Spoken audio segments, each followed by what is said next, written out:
Supreme court ने संविधान के अनुच्छेद 370 को निरस्त करने के केंद्र सरकार के 2019 के फैसले पर फैसला सुनाया है।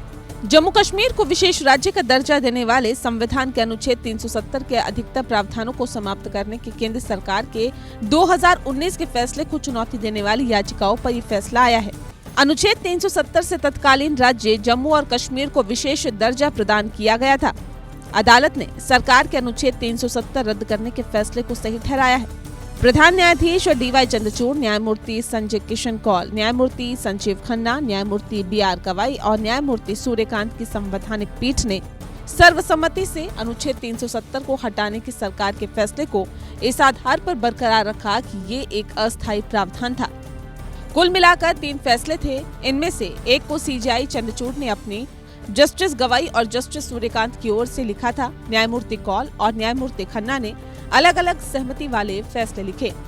अदालत ने कहा कि अनुच्छेद 370 केवल एक अस्थायी प्रावधान था जो जम्मू कश्मीर में युद्धकालीन स्थितियों के कारण लागू किया गया था। संविधान सभा, जिसे अनुच्छेद 370 को हटाने की सिफारिश करने का अधिकार दिया गया था, का अस्तित्व समाप्त हो गया है। इसका मतलब ये नहीं है कि अनुच्छेद 370 स्थायी रूप से जारी रहेगा।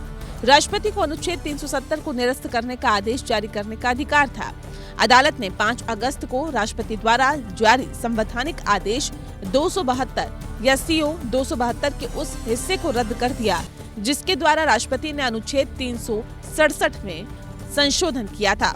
संविधान के अनुच्छेद 367 में संविधान की व्याख्या के संबंध में कुछ सामान्य नियम शामिल हैं। CO 272 के माध्यम से अनुच्छेद 367 में संशोधन किया गया था और एक नया खंड जोड़ा गया था जिसके द्वारा अनुच्छेद 370(3) में संविधान सभा के संदर्भ को विधानसभा लिखा गया।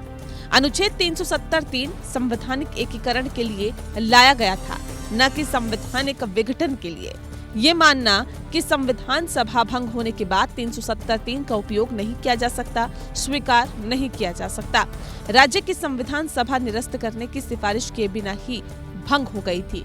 अनुच्छेद 370 समय की कसौटी पर खरा उतरा था क्योंकि संविधान सभा के बिना इस अनुच्छेद को निरस्त करने में राष्ट्रपति वस्तुतः शक्तिहीन थे। इसका मतलब ये होगा कि अनुच्छेद 370 हमेशा के लिए संविधान में बना रहता है।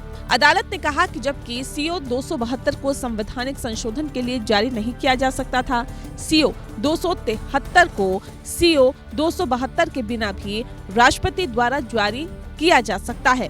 अनुच्छेद 370(3) के तहत राष्ट्रपति द्वारा जारी घोषणा एकीकरण की प्रक्रिया की परिणति है और इस तरह शक्ति का एक वैध अभ्यास है।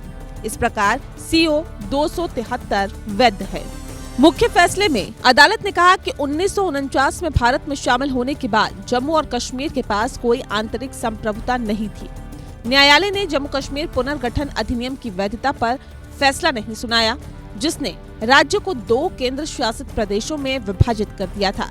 अदालत ने सॉलिसिटर जनरल की इस दलील पर गौर किया कि जम्मू कश्मीर का राज्य का दर्जा बहाल किया जाएगा। इसीलिए उसने चुनाव आयोग को सितंबर 2024 से पहले जम्मू कश्मीर विधानसभा के चुनाव कराने का निर्देश दिया। पीठ ने कहा, हम निर्देश देते हैं कि ऐसे कदम उठाए जाएं जिससे सितंबर 2024 तक जम्मू कश्मीर विधानसभा में चुनाव हो और राज्य का दर्जा जल्द से जल्द बहाल किया जा सके। इस कदम को चुनौती देते हुए शीर्ष अदालत के समक्ष 20 से अधिक याचिकाएं दायर की गई थी। अदालत ने 5 सितंबर को अपना फैसला सुरक्षित रखने से पहले 16 दिनों तक मामले की सुनवाई की। Bureau report.